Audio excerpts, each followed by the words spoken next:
back with another video. So today is my first segment on my new channel. Well, I wouldn't say it's a new channel, it's just my new added on videos that I intend to do. So every Monday I'm intending to do Military Monday videos, which is pretty much me giving tips, ideas, things I've gone through, just stuff Army related that I've been through, you know.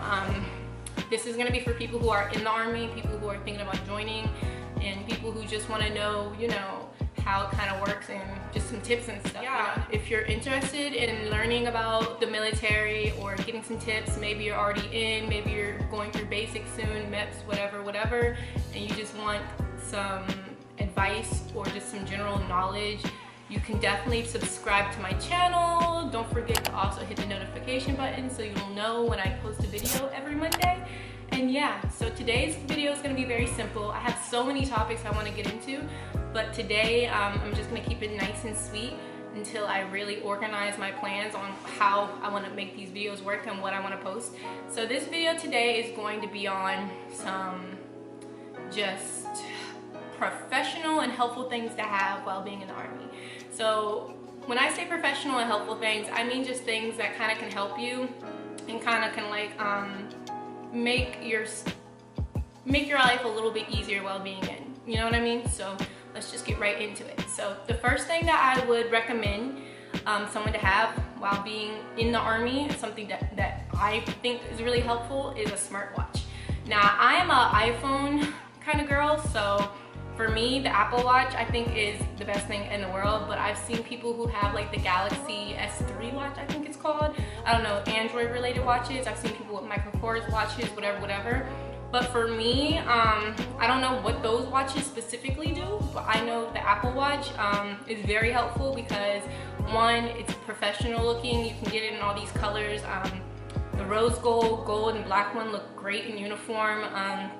Depending on the screen size you get, well actually it really doesn't matter, all the screen sizes are great, but I just think it's very helpful to have because when you're in like formation or you're standing at the position of tension, or maybe you're talking to some people, or you're in a meeting, or not a meeting but like a conference or something like that with your peers and stuff, and you want to check the time, I think it's very cool that you're able just to look down and the time is like there in bold print for you to see like off rip. It also has like timers on it, it has alarms on it, it has pretty much everything your phone has, the watch does. And sometimes, you know, you're not allowed to have your phone on you, or you don't want to take out your phone in front of your chain of command, but you want to check a message, or you want to check the time, or you want to, you know, do something, and it's just nice to have a small little watch right on your wrist. I don't have mine on right now, but you have a smart little watch on your wrist that you can just look at real quick and keep on with your day without it being unprofessional looking. I've also noticed, I've had soldiers use their Apple Watch to take notes and then use those notes when they're talking. For example, I don't know if this is right or not, so don't quote me on this, but I've seen my soldiers when they first join and they don't know the preparation drills or the stretches straight away, they'll write them on their notes, and the notes pop up on their watch. So when they're doing the exercises, when they're actually doing the exercises for like PT and stuff, they can just look down real quick and remember like what the next exercise is without like stuttering and like asking for help. So I've realized that a lot of people use it for that. I think that's very handy. It also tracks like your running. It just does a lot of stuff that I feel like helps Army-wise. Like if you're watching your weight, it tells you about your carbs. If you're watching your running, it'll tell you your run times. So I feel like that's a very handy tool to have in the Army. The next thing that I would recommend anybody in the Army to have would be a laptop. Obviously in the Army you're gonna have like libraries and centers where you can go and use the computers for free, but for me, I feel like having your own computer is just a lot more convenient because you're able to just do more without having to wait or be around people. Maybe you want to get off work and change your clothes, and then you have to do a counseling, or you have homework, especially if you're in college, or you have to write up an essay, or something has to be done. I feel like having a computer is just very efficient. There's so many different sites too, especially with the military, where you can get free Microsoft and you can get free like different things for the military, Army related, for your personal computer, which can be handy.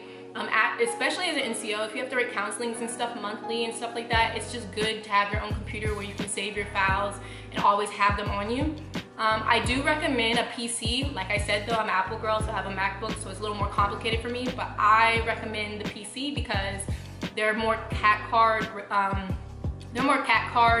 accessible. Now they do have cat card readers for MacBooks, however, from what I've gone through, I will install that, and then like for some reason the next time I try to use it I have to reinstall it all the time. So the firmware for cat card readers are really for PCs more so than it is for MacBooks, but you can use a MacBook. Like I said, I do, and I go through that struggle, but I just don't care because I just like the aesthetics of all my Apple stuff. But having a PC and a cat card reader is just like, if you're gonna stay in the Army for a while, it's just very like convenient for you just to have, just like the smartwatch. I will tell you this, you don't have to get the most expensive computer. Like I said, a PC works, and they have like PCs for like 150 to 130 sometimes. Like you can go on sites, like usually if you're like military, there's a Facebook page for that military base where people are selling like all their old items you can sell, trade, swap, you know what I mean? So you can find a nice price like computer, and it's very just convenient to have if you're intending to be in the Army for a while. Another thing I would recommend for people to have is a printer. Now this is more for like NCOs because printers like just are so handy, like, because I've realized like when you go to libraries and stuff and use them, you gotta pay sometimes 10 cents to like 50 cents a page. And it's just really annoying. And right now, like if you go to Walmart, I just bought a printer for like 40 bucks and it came with ink, and it's like really small. I'll probably talk about the printer in another video, but it does everything. It does printing, copying, and scanning. And on top of that, it has Bluetooth wireless capabilities, so I'm able to print straight from my phone too. And it's just very handy to have when it comes to like printing things like insurance cards, counselings, paperwork that you might have to fill out to get stuff done. Like it's just a convenient thing to have in your own like room, so you don't have to always go out and do it. Now once again, this is just my list of things that I feel like are like helpful to have if you're one of those type of people who don't want to like always be around other people, or you don't want to always have to go out to a library, go out to here, borrow somebody else's. It's so nice to be able to take your time, your free time, and do it yourself in your own space, you know what I mean? Instead of going to like another place and having to stay in uniform and having to deal with people. Like the best thing in the world is when someone asks you for something and you're like, Sergeant, I can go to my room and do that, you know what I mean? So another thing on my list is to have non-CIF boots. Like when I say this, okay, once again, this is just helpful and professional tips from me. It is completely okay if you want to use your CIF standard basic boots for winter and summer. It's completely okay. I just find that it's a little bit more professional looking to see somebody who has authorized boots that aren't from CIF, because it just shows that you have a professional, not even a professional air, it just shows that you care about your personal appearance, you know what I mean? It just shows that you're going out of your way, kind of like how you get that camelback at basic and then you can level up if you want to. Now if it's out of your spinning zone, that's okay. For me, I'm the type of person that doing certain things like getting like authorized not CIF related boots makes me feel like I look more professional. That's just me. Maybe for you think that's stupid, you don't care, they're gonna get dirty anyways, but I just find that a lot of times people are always like, oh, you have some nice boots, where'd you get your boots, blah, blah, blah. I get that all the time, and I just like knowing that people look at me like, man, this girl really cares about herself. She cares about what she looks like in uniform, and she like shows it. So, I mean, I feel like it's very important to do that. And also just a tip, know the difference from your winter boots and your summer boots. I remember I had a soldier who, when she first got here, she was wearing her winter boots and it was hot as hell outside. It was like 80 degrees and everybody kept telling her all the time, like, you got the wrong boots. And she'd be like, I know, Sergeant. And everybody just used to not clown on her, but it just gave her a very unprofessional appearance, you know what I mean? So with that being said, just make sure you wear the right boots and make sure that they're authorized. I wear the Nike boots. The newest ones that came out. You actually can buy them for like, I think 20% off on Nike.com and with a military discount. So I think they came up to like $150 if I'm right. And they last so long. I've had these boots now for about a year and a half and I love them. So yeah, non-CIF boots, I feel like that's just a professional look. Another thing I would recommend is to get your name tags and your rank and stuff stitched on your hat and on your uniform. It's just easier to maintain. Not only is it easier to maintain, but it just looks more professional once again, because you know when you wash your uniforms and stuff, the Velcros rip and stuff and it starts looking messy, or you might even forget. I know I forget to put my name tags on stuff all the time, so that's why I started stitching all my stuff on my uniforms, because I was tired of forgetting to fix my tags. And then another thing is like knowing where to put your tags on. Like I said, once again, I understand that you should know your regulations and stuff, but sometimes you're in a hurry, or you're that type of person who wakes up like late, not late, but like right on time, so you don't have time to really be looking and paying attention, and you make the mistake of putting your stuff on wrong. You don't have to worry about that if it's already stitched on right, you know what I mean? So get your uniform stitched on. If you're intending to stay in, now I wouldn't say do this as a private, do this when you get like specialists and above, you know what I mean? That's when you start stitching on your stuff, because it shows that you care about your job and you're professional. And also, it's just more convenient. Like, who wants to go out of their way to have to make sure their patches are right and always changing their patches to look good when you can just get it all stitched on, you know what I mean? Another thing I would add to the list is the Army Study Guide. The Army Study Guide can be found at Clothing and Sales usually, or at PX. And it's just something that everybody should have. You should get this as soon as you graduate basic. Like, right when you can, you should go get it. And the reason why is because it has all the regulations in it. It has all your study guide answers for the monthly board, promotion boards and stuff. And it's just like your start of trying to get promoted, or trying to know the regulations, you know what I mean? Because a lot of times you'll make, like, if you have questions about stuff, I mean, of course you can Google it, but having a book that already tells you everything in it pretty much helps. And once again, you're gonna need it when you go to the board, if you go to the board. And you also definitely should get a small notebook and some pens. Those are things you should always have on you, on your uniform, in your pockets. I'm obsessed with Pilot G2 pens, bold.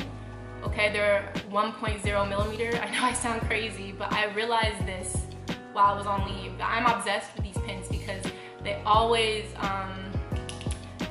write really bold and thick and just very professional. And when you write on stuff, it just comes out just so like sleek, if you know what I mean. Like, I don't like ballpoint pens. I like gel pens, but I also like it to be dark and heavy. And the bold 1.0 millimeter Pilot G2 pens do that for me. So this is just my little kink when it comes to pens, but I recommend you have pens on you. Always have your pens in your pockets, because you're always gonna have to sign something, you're always gonna have to do something, and the last thing you wanna do is ask somebody to borrow a pen, or be that one soldier to be like, I don't have a pen, and they're all looking at you like, or your first sergeant or your commander's like, who's take notes, and you don't have a notebook, or you don't have paper. That's embarrassing. Like, it's so annoying to have to ask other people or find paper somewhere.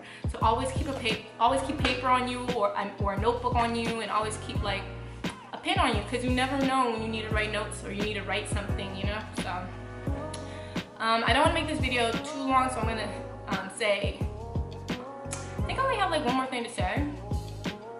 Yeah, I only have one more thing to say anyways. And the last thing is specifically for the ladies. Now understand, these videos I'm gonna be making is gonna be for both male and female, but this one's gonna be specifically for the ladies because I am a lady, so I know this. Always have pads and tampons on you.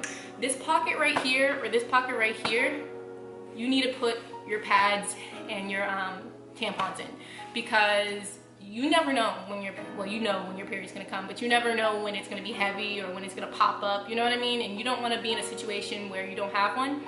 And I mean, of course you can ask around, but it's, you know, that's something personal, you know what I mean? You don't wanna ask people, like, do you have a pad, do you have a tampon? Or you don't wanna have to go back to your room and get it. So it's just more convenient to always have a pad and a tampon on you, you know what I mean? Just have that convenient, like, sanitary napkin and your little towelette, so when you need to fix yourself, you can go fix yourself without anybody really being in your business, you know what I mean? Also, another thing that I put in my pockets, this is just out of nowhere, I actually can show you this now, is I always keep IR flags on me.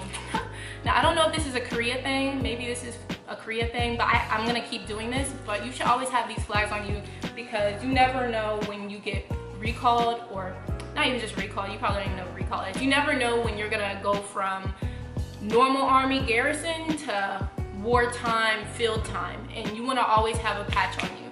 I know that when I was in Korea, we constantly were getting like called in, oh, recall, oh, we're going to the field, oh, you need to come in your full kit with your full uniform and your battle gear on and everything. And the one thing they always checked was to see if you had that IR flag. And if you already have them in your pocket to switch out all the time, you never have to worry about that. So yeah, that's gonna be my video for the day. Those are just some things that I feel like are professional and helpful to have while being in the Army.